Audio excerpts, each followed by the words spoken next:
আসসালামু আলাইকুম। আজকে আপনাদের সাথে শেয়ার করব একটা বিশেষ টিপস সহ পারফেক্ট ছোলা রান্নার রেসিপি। আর এর জন্য কিছু পরিমাণ ছোলা কয়েকবার পানি চেঞ্জ করে ভালো মতো ধুয়ে 4-5 ঘন্টা ভিজিয়ে রেখে ভালো মতো ধুয়ে 3টা আলু মাঝখান দিয়ে কেটে প্রেসারে দিয়ে হাফ চামচ হলুদ গুঁড়া ও হাফ চামচ লবণ ও পরিমাণ মতো পানি দিয়ে 80% সিদ্ধ করে নিব।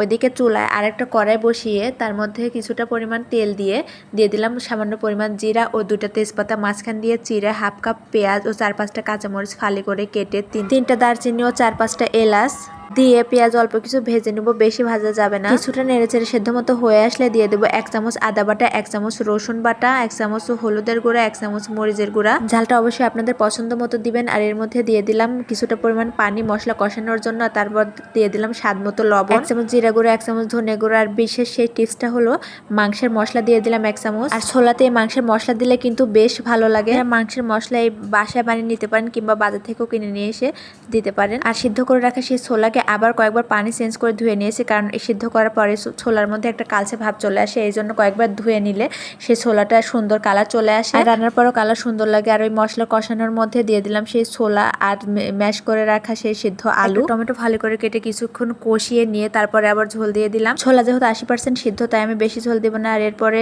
ঝোলটা খানিক শুকিয়ে আসলে ঝোল রান্না হয়ে গেলে এর মধ্যে দিয়ে দিয়েছি 1 চামচ ধনে গুঁড়া, পেঁয়াজ বেরেস্তা ও পাতে পেঁয়াজ বেরেস্তাটা অবশ্যই দিবেন।